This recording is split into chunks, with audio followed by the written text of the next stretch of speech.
morning. I'm so happy that I got to listen to a little bit of Glenn Beck this morning.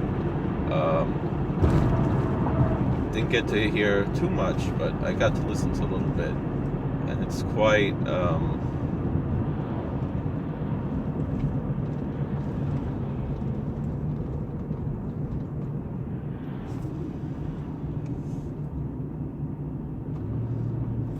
quite a special thing that I got to hear this morning.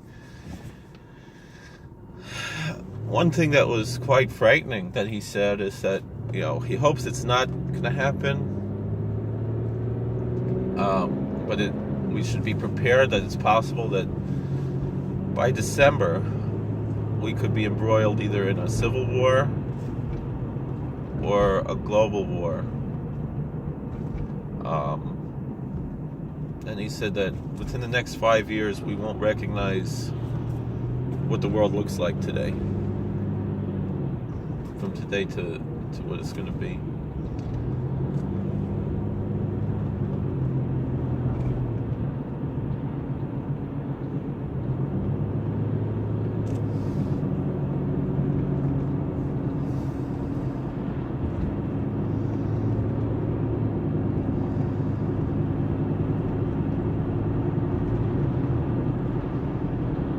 Which is quite an incredible statement, quite a scary statement, difficult one to deal with. But he said, we have to overcome this whole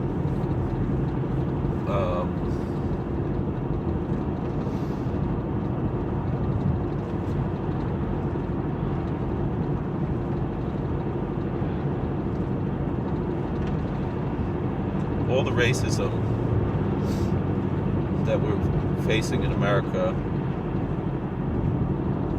But there's something else that he brought up, is that the UN came out and spoke out against the racism in America. And he's like, it doesn't deserve that much attention. We're not dealing with something that's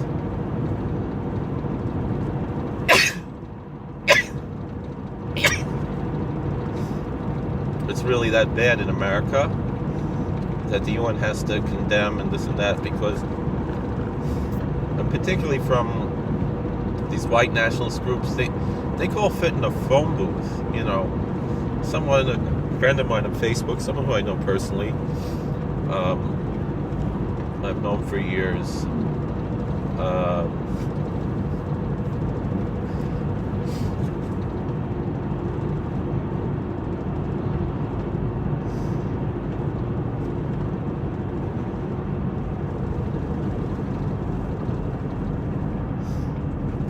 was like, what are we going to do about all this racism?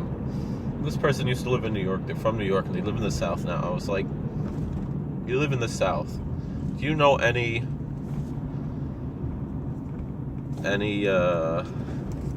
white supremacists, any KKK people, anything like this? And she's like, oh, my husband said, when he was a kid, someone asked if you have horns. I'm like, all right, Skokie, like, that should be the worst thing they ask, the Jews have horns. Like, come on. Let's be serious. Let's, the fact of the matter is, nobody knows these people because they're so few and far between and so insignificant. Like I said, they could all fit in a phone booth, and there are no phone booths anymore. But they're being made into something big. Why? Because the media wants to make them into something big, and the powers that be want to make them into something big. Again, I'm not saying this is necessarily true, but I wouldn't be surprised if George Soros wasn't funding behind the scenes both sides of these stories, But the thing is, like, we see at least in Boston things were taken care of properly. Excuse me. Charlottesville, like, it almost looks like they wanted what happened in Charlottesville to happen. The police stood down and everything, like, and 3 people died because of that, because of this posturing, because of this whole thing to create something out of nothing, to make a mountain out of a molehill, to turn something that wasn't supposed to be anything into something. Meaning,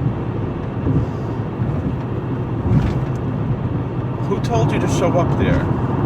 Just be honest. The side that was opposing the totally evil Nazis and totally evil KKK people. Why are you giving those people the time of day? Why is your time so pointless that you have time to go and protest against them? You have nothing better to do? When the Nazis marched in Skokie, everyone just ignored them. And they did their stupid little march and they went away.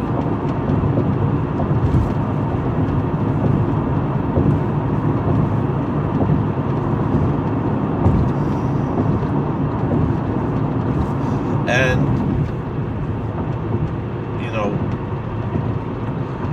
this girl who was murdered, who was killed, or at least who was a victim of manslaughter, perhaps in a suicidal way, because who told you to be in the street when that's happening? You saw something crazy was happening. There was time to go on the sidewalk. The guy wasn't on the sidewalk. If he wanted to kill people, he would have gone on the sidewalk. Like, what's really happening here? What?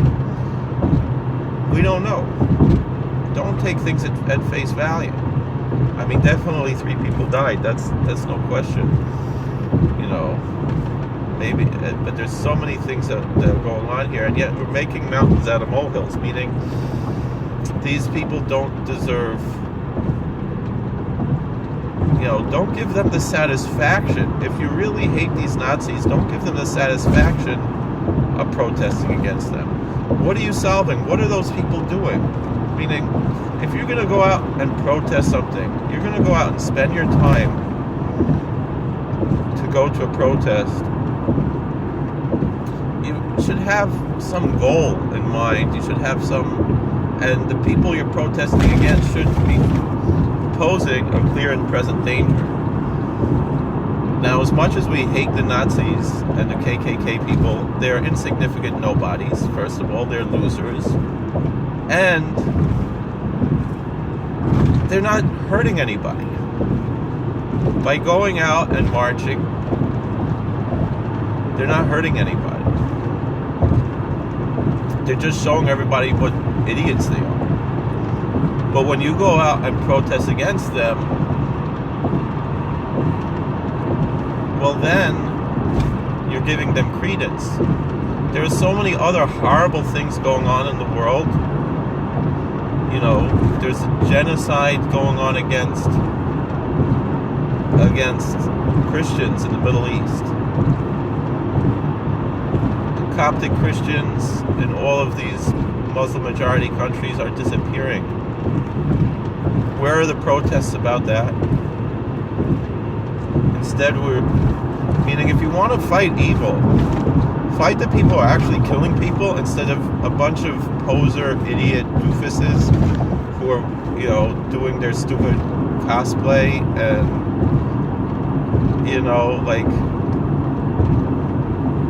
seriously, these are the people that you have to spend your time to protest against when there's, real evil in the world, when there's, you're protesting against people, talking about slavery from 150 years ago, when there are more slaves today in the world than there were in the old days, ever. And there are things we could do about it. Meaning, if you would take all the money that it costs to put together protests like this, you could ransom thousands of slaves and save them and free them in Africa, in Latin America, even in the United States, where there's all these trafficking and all these things going on. that has to be fought.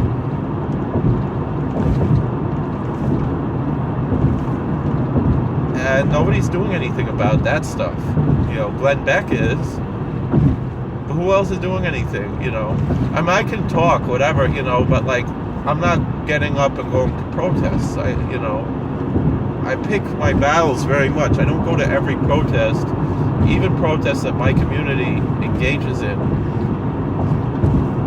I have to gauge, is it worth my time? Is it worth my energy?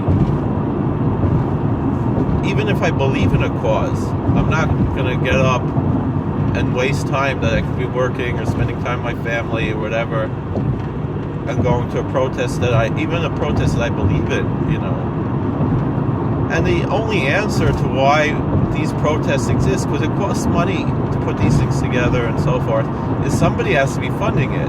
Somebody with deep pockets. And that somebody, most likely, is George Soros.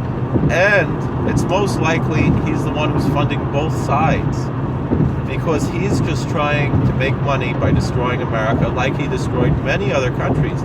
It's not the first time he played this game. And this guy, he's so old. Like, give up already. What are you doing? Why is this guy trying to destroy this country? And it's just pure greed. This is what happens when Jews go away from Torah, even though it's not so clear whether he's really Jewish or not. Some people claim that he only claims a Jewish identity to cover up his Nazi war crimes, and he was actually just a regular Nazi and not a capo. Or maybe he was a capo. It doesn't really matter, because to me, the racial identity of being Jewish means absolutely nothing. What matters is Torah. And one thing that Glenn Beck brought up this morning, he's like, the white nationalists, they'll tell you how bad are the blacks and the Jews, and then the black nationalists will tell you how bad are the whites and the Jews. And he's like, what is this all about? What's going on here? And I know, the only answer I could give, I think really, is that the world needs Torah. The world needs Torah. The world needs the Word of God. And there are two problems with the Jewish community. One is that they themselves don't uphold Torah all the time. There's mostly the secular Jews. Religious Jews do, but the secular don't. But also, we don't fulfill our role that the Bible gives us of being a light unto the nations. Meaning even the religious Jews hoard the Torah for themselves and don't share it with the world. And the thing is there are ways to do that. First of all, there are many spiritual seekers who are looking to change the religion they were brought up with, and they never consider Judaism. Why? Because it's not offered in a way that it should be offered. Meaning, we should be offering Judaism to the world. If we really believe this is the true Word of God and so forth, we should be offering it at least to people who are seeking. We're not living in Vilna 250 years ago when you would get killed for converting to Judaism. We're living in America where you have freedom of religion, meaning in those days it was the non-Jewish authorities who were preventing people from converting to Judaism, and now it's the Jews doing it. And now it's the Zionists doing it. And there are all these different things who are trying to prevent people from converting to Judaism who want Torah. That's one problem. But more than that is even, people who are of other religions who can still maybe maintain their religions but still have lessons from Torah, and there's not that much of that around. Rabbi Lapin does it to a certain extent, although the way he does it is kind of weird. And some of the things he says, I'll be honest, are kind of offensive, and I don't get offended very easily. I don't find that many things offensive, and I love what Rabbi Lapin does, and I have a lot of respect for him. I don't know him personally, but I'm sure I would love him if I met him, and I love him as a fellow Jew and as a Talmud Chacham, a rabbi, an Er L'Chid.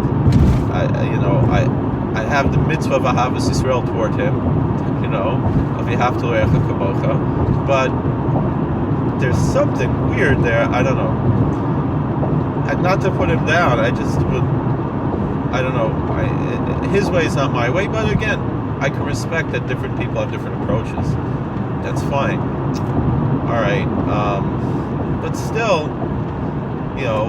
Rav Yaakov Emden said, the Ivids said that Christianity did more to spread Torah than any other movement in history. And it's kind of true. Meaning the essential ideas of the Judeo-Christian values have transformed the world out of an evil paganism to something that's fresh and new and made the world better. And I don't know, I remember there was a movie I saw, it was made, it's a TV movie made in the 80s with Christopher Lee as like King James of Aragon, and it was about Nachmanides and his disputation. And the thing was like, he says to the king, he's like, you should have kept some of your pagan spirit. And the thing is, like, I'm not so sure if that's what the Ramban would have said, first of all. And second of all, I can understand what is trying to be said here, but on the other hand, there are certain aspects that I guess you could say, that Christianity, there are different arguments you could make about Christianity versus paganism and which is the lesser of two evils and these type of things, but for the most part, the world has become a better place thanks to Christianity. I mean, let's compare it to Islam also, and the world has actually become a better place thanks to Islam as well. If you really study history and you really know what kind of people the pagan Arabs were, anything that you could say negative about Islam was much worse before Islam in those cultures. And Islam reformed the cultures to be much better and much more progressive and modern, believe it or not, if you really study the history. And so too, whatever you want to say negative about Christianity, most of those things are pagan issues, not Christian issues. And if you get into the essence of the Judeo-Christian ethic, it's what made the world a better place, meaning the basic ideas of Judaism. I'm not talking about the ritual ideas as much, but the basic ideas, what we call the Sheva Mitzvahs B'nai Noach, really, essentially. And if you really study, and this is what Rav Yaakov Emden said, essentially Christianity is a Noahide movement.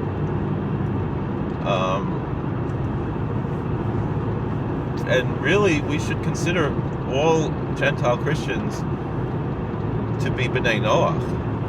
We should consider them to be Noahides, essentially, according to Rav Yaakov Emden. And I understand there are different approaches to that, but really, essentially, any pious Christian is a righteous Gentile. And that means that we have to give them support and respect, just as we would for Noahides. Now, even though they have wrong doctrines and so forth, there are both halachic and hashkafic chilukei deis. There are different approaches that we have to recognize, halachically speaking, but also to help people understand what does the Torah expect from them, and not necessarily teaching theology, but just teaching how to live, how to be happy. But the thing is, 99% of the time, a pious Christian is doing much better than the average Jew, certainly than the secular Jew, but even a lot of the religious Jews are missing out on certain basic aspects that have to be, understood and looked into. Then someone will say, so why stay Jewish? Why not be? Well, the thing is, first of all, I believe Judaism is the truth. The revelation at Sinai, the apologetics that Judaism offers to me is unshakable. And also the fact of the matter is that Judaism in essence is more moral and ethical than these other religions in essence. But we can't judge Judaism by the Jews, meaning people are not necessarily, and I think that's why there's this resentment and hatred, is because we're not doing our job. If we were, some people think that if we go out and start proselytizing, it's going to cause anti-Semitism. The fact of the matter is it's just opposite. Not that we have to go out and proselytize, but I'm saying that we hoard Torah and don't share it. To those who are interested in it. Alright, plenty of people are not interested. Plenty of people don't want Judaism. But we shouldn't be hoarding the Torah for ourselves. We have to be willing to share a little bit more than we have been. In an honest way. You see, that's one of the big issues of Christianity, is the dishonesty, which has always been part of their mission. In order to spread the gospel, they had no issue with rebranding and lying and so forth because of the goal and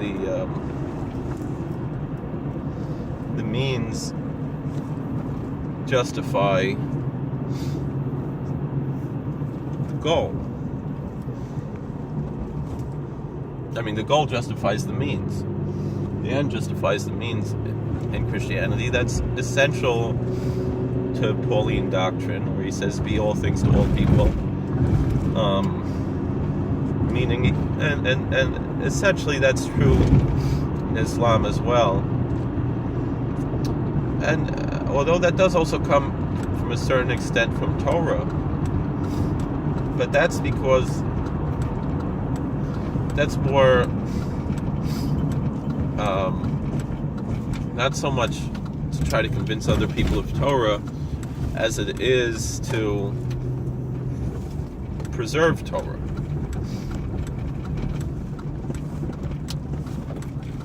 But the difference is in Judaism we won't tell an outright lie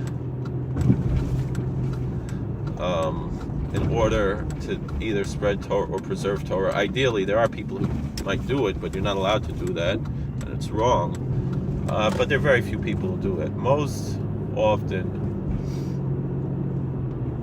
the whole picture won't be explained. But there's nothing wrong with that, because when you teach someone who's new into anything, you have to give them a beginner's approach. When you teach a child, you got to start from ABC. You can't jump right into calculus and quantum physics and all these things. You can explain certain aspects of these things, even to a young child, but it's impossible to give them the full picture. They won't. There's nothing for them to grasp onto.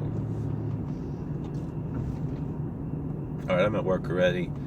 Thank you for watching. God bless. Please like, share, and subscribe. And let's continue the conversation. Thank you.